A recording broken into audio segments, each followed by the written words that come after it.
J'espère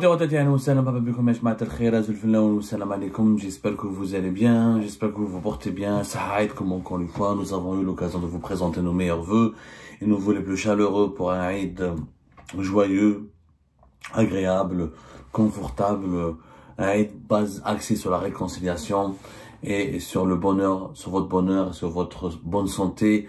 Nous avons une pensée très particulière à tous les détenus politiques, à tous les prisonniers politiques en Algérie et à tout ce que leurs familles, à toutes les épreuves, les galères et les souffrances qu'endurent leurs familles, particulièrement ce Eid, pour les exilés aussi algériens qui ne peuvent pas rentrer dans leur pays parce qu'ils sont condamnés à mort ou condamnés injustement par la justice arbitraire et politisée de leur pays natal.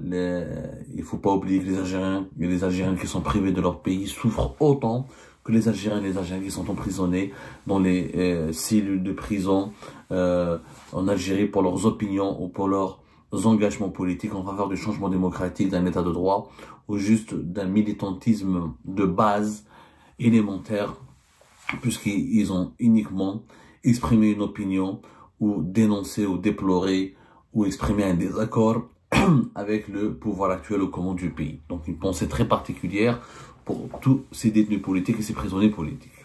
Retour à l'actualité, l'actualité ne s'arrête pas, le monde continue de tourner, l'Algérie continue de tourner, et malheureusement pas toujours dans le bon sens. En tout cas pas dans le sens que nous aurions aimé.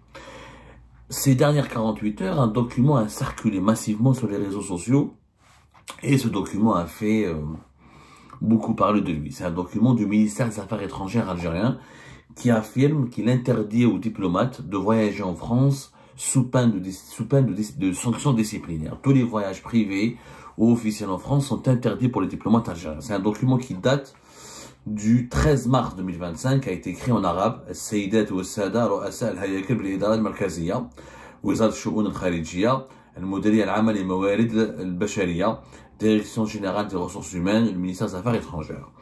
Un document qui est écrit en arabe, l'objet, التنقل إلى فرنسا. Donc il explique qu'il est interdit désormais tout voyage privé en France.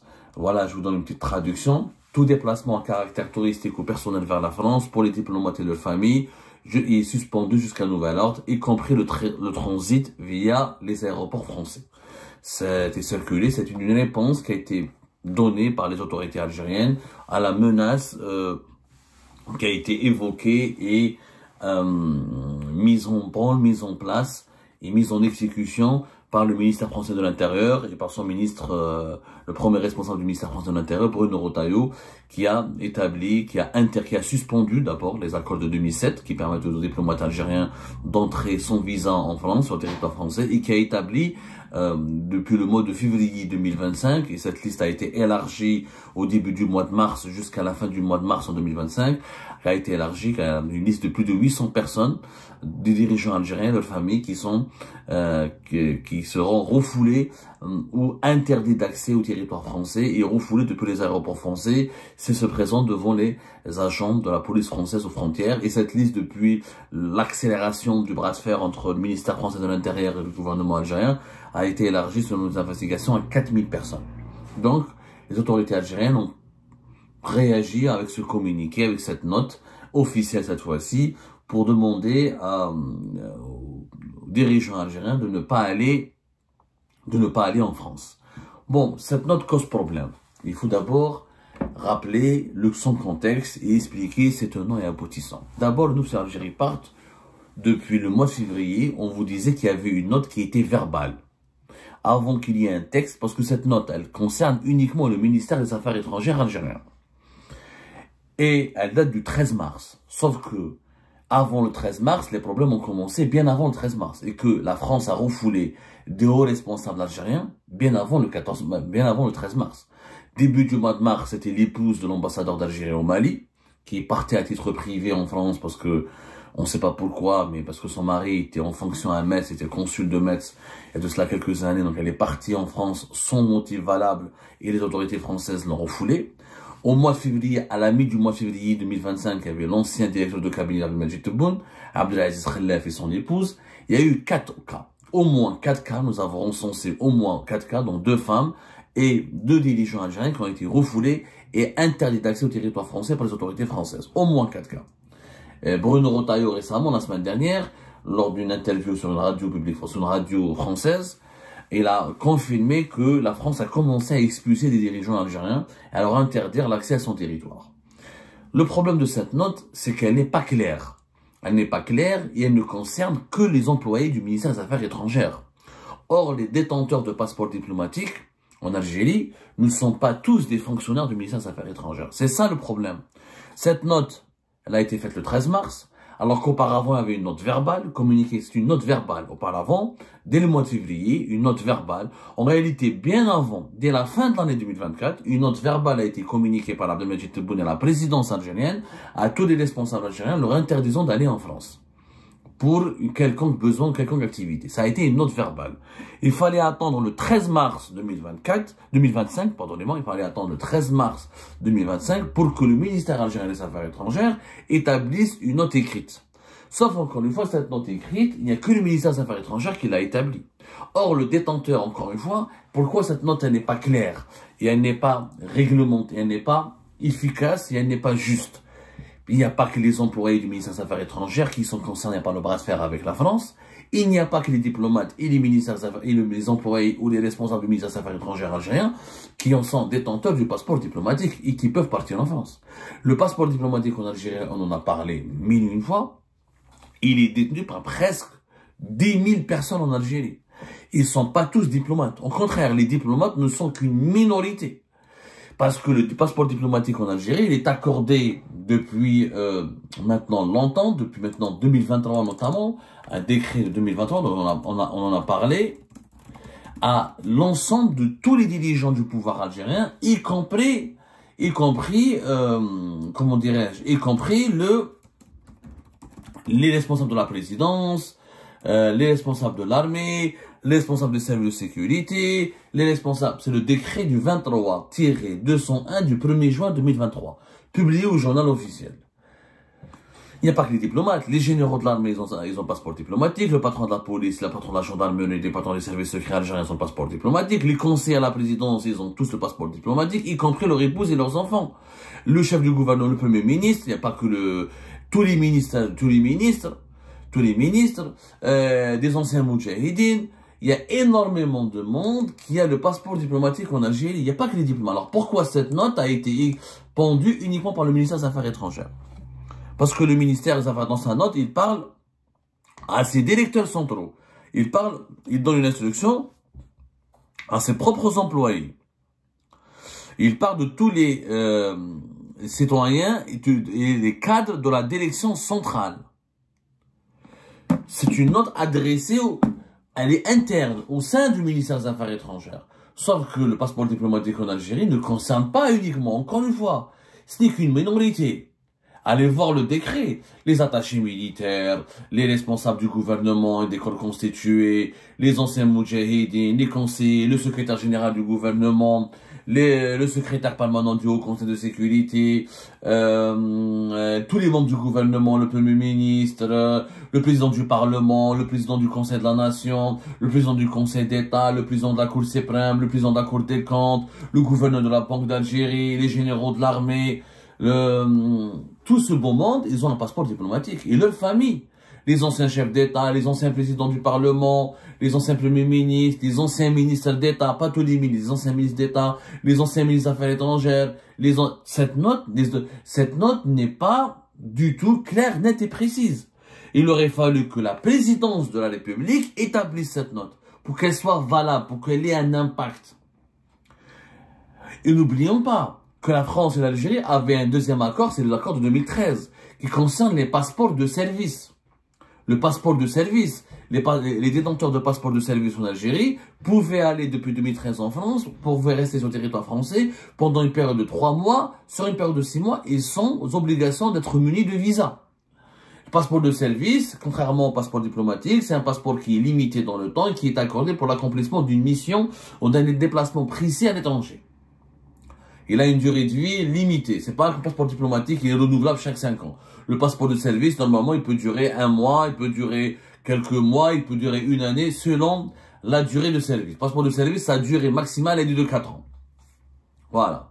Alors que le passeport diplomatique, sa durée est de 5 ans. Donc, il y a beaucoup de... franchement, cette note, elle est extrêmement réductrice et elle ne correspond pas à la réalité du problème qui est aujourd'hui entre l'Algérie et la France. Je parle de ce problème qui est de l'interdiction d'accès au territoire français aux dirigeants algériens. Ça ne concerne pas uniquement, le problème ne concerne pas uniquement les diplomates. Le problème, il concerne énormément de monde au sein du pouvoir algérien. Même le recteur de la grande mosquée d'Alger, il a le rang de ministre, il a le droit à un passeport diplomatique, lui et ses enfants. Donc demain, normalement, cette note aurait dû être faite par pourquoi c'est pas la présidence? Moi, je ne comprends pas pourquoi la présidence, le palais présidentiel fait une note verbale et le ministère des Affaires étrangères fait une note écrite. Moi, je la comprends pas. Elle dit, je ne la comprends pas. Il fallait dès le départ que ce soit la présidence. Donc, il y a une fuite en avant. On veut juste en quelque part, accuser, en fait, on veut nous faire croire, il n'y a que les diplomates ou les anciens diplomates, parce que cette note aussi n'est pas claire. Elle parle des actuels employés et responsables du ministère des Affaires étrangères. Elle ne parle pas des anciens. Or, un diplomate garde son passeport. Il y a beaucoup d'ambassadeurs qui gardent leur passeport. Il y a des anciens ministres des Affaires étrangères qui gardent leur passeport. Beaucoup d'ambassadeurs et de consuls, etc., qui sont restés longtemps à l'étranger, gardent pendant un certain temps leur passeport. Ils ne sont pas restitués automatiquement. Cette note ne parle pas de ce cas-là. Donc cette note, elle parle uniquement des employés et des directeurs centraux actuels au ministère des Affaires étrangères. Ce qui n'est pas juste, parce que le problème, ce ne sont pas eux uniquement qui se déplacent en force. On veut nous faire croire qu'il n'y a que eux. C'est pas vrai, c'est pas vrai. Les généraux, leurs enfants, les anciens ministres, des anciens conseillers, les conseillers, leurs familles, leurs épouses, tout le monde parle en France. Il n'y a pas uniquement les diplomates et les ambassadeurs, et les consuls, et les responsables, et les directeurs centraux du ministère des Affaires étrangères. Encore une fois. Donc cette note, elle est injuste, elle n'est pas correcte, elle n'est pas sérieuse, et elle ne résout pas le problème. Pour résoudre le problème, il fallait que la présidence algérienne adopte une note officielle, communiquée. Plus personne, aucune personne occupant une fonction officielle au sein de l'État algérien, ni sa femme, ni ses épouses, ne doit aller en France. C'est ça. Or, moi je pense qu'il y a deux explications. Ou la présidence ne voulait pas mettre une note officielle, parce que le sujet est sensible, parce que cela démontrerait que la France a eu un impact réel, que les mesures, les sanctions françaises ont eu un impact réel sur le fonctionnement de l'État algérien et du régime algérien par définition, pas par l'État. Parce que, encore une fois, il y a des fonctionnaires de l'État qui n'ont pas ce privilège de passeport diplomatique. C'est un privilège qui concerne la caste la plus puissante des dirigeants du pouvoir algérien. Si la présidente de la République avait fait une note, ça aurait encore une fois donné, voilà, les Français ont fait mal. Ils ont fait mal. Donc c'est le ministère des Affaires étrangères qui a fait cette note pour ne pas donner l'impression que c'est tout l'État algérien qui est concerné et que ça ne concerne que les diplomates, que les autres dirigeants ne sont pas concernés, ce qui est complètement faux. Parce que la première liste, il y a eu plusieurs listes qui sont été, et la liste, elle ne cesse de s'allonger. En fait, la riposte graduée, c'est quoi de Bruno Retailleau? Il y a des bras de fer. Il va pas directement vers l'agressivité et l'agression, il va pas directement vers l'offensive, il demande des revendications. Plus l'Algérie ne satisfait pas ses revendications, plus le gouvernement français, à travers le ministère français de l'Intérieur, rajoute des nouvelles sanctions et aggrave les sanctions. Donc ça a commencé par une liste de quelques dizaines, c'était 120, 121 dirigeants. Ensuite, c'était en février, début mars, vers la mi-mars, fin mars, là, vers la mi-mars, cette liste a été élargie à plus de 800 dirigeants et leurs familles, leurs enfants. Et aujourd'hui, cette liste va être élargie à plus de 4000 personnes parce qu'on a rajouté des personnalités militaires et des personnes, pas uniquement des personnalités politiques et civiles. Donc le gouvernement français, il va de façon, c'est pour ça qu'il parle de riposte graduée. Il va de façon graduée, il est ouverte et transparente. Bruno Retailleau communique chaque jour sur l'Algérie. Il dit, voilà ce que je fais, voilà je sanctionne, voilà ce que je veux. Le gouvernement algérien n'est pas transparent.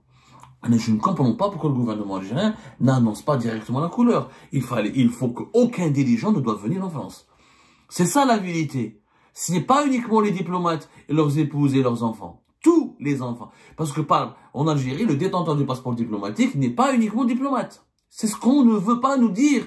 Parce que si la présidence, encore une fois, avait fait ce communiqué, il aurait fallu expliquer à l'opinion publique algérienne pourquoi des généraux, ils ont un passeport diplomatique? Pourquoi le patron de la police, il a un passeport diplomatique? Pourquoi les anciens moudjahidines, ils ont un passeport diplomatique? Pourquoi les présidents du Parlement, ils ont un passeport diplomatique? Pourquoi tous les ministres, ils ont un passeport diplomatique? Le ministre du Tourisme, le ministre des Affaires religieuses, ou le ministre de l'Intérieur, pourquoi ils ont besoin d'un passeport diplomatique? Ils n'exercent pas une fonction à l'étranger, ils défendent pas la politique internationale de l'État, ils sont impliqués dans la politique intérieure du pays. Dans les pays civilisés, et les pays développés, et les pays démocratiques, le passeport diplomatique n'est pas accordé à tout le monde. Allez voir le passeport diplomatique en France, par exemple, et vous allez voir que c'est pas tout le monde qui peut l'obtenir. C'est pas tout le monde. Il faut être vraiment ou les fonctionnaires du gouvernement, le personnel diplomatique et certaines personnes ayant un statut particulier. En Algérie, la liste elle est longue. Le recteur de la grande mosquée d'Alger ou un passeport diplomatique, ça n'a aucun sens. Ça n'a aucun sens. Donc il faut absolument, normalement, il faut revoir les attributions du passeport diplomatique. Mais comme on ne veut pas, comme c'est un tabou, comme les privilèges des dirigeants en Algérie, c'est un tabou. C'est un tabou, donc on veut pas que la population sache que les dirigeants ont plusieurs privilèges, non seulement les logements, les prises en charge, les avantages sociaux, etc., et financiers, mais aussi un avantage politique qui est le passeport diplomatique qui permet aux dirigeants algériens de voyager, qui permet de voyager à travers le monde sans visa, alors que les Algériens, voilà, pas tout. Il faut savoir que le passeport diplomatique algérien n'offre pas la possibilité de voyager partout dans le monde sans visa. Il y a des accords avec certains pays, comme certains pays européens, comme c'était la France, récemment c'est la Slovénie, il y a des accords avec l'Italie, il y a des accords avec l'Espagne, avec l'Allemagne, la Suisse. Il y aura bientôt, il y a des négociations pour des accords avec la Russie, mais c'est des accords du cas par cas et chaque pays négocie. Donc c'est des privilèges. Ces privilèges sont importants. Or en Algérie, ils sont accordés à tout le monde. Alors que le passeport diplomatique, normalement, ne concerne uniquement que des personnes très précises, qui ont un rôle à jouer au niveau de la politique internationale de l'État, qui ont un statut spécial. Je suis désolé, le patron de la gendarmerie, le patron de la police algérienne ne devrait pas avoir le passeport diplomatique. S'il va partir à l'étranger pour une mission, il a un ordre de mission où il a un passeport de service dont la durée serait limitée. Mais donc, on a demandé au ministère des Affaires étrangères de faire cette note, encore une fois, pour occulter que le passeport diplomatique appartient à beaucoup de dirigeants, à un ensemble de dirigeants qui n'ont rien à voir, qui n'ont aucun lien direct avec la diplomatie et le ministère des Affaires étrangères.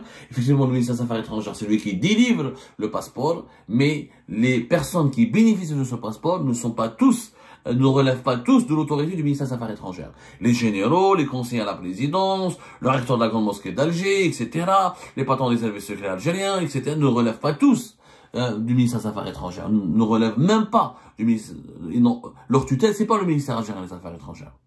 Donc cette note, elle est trompeuse.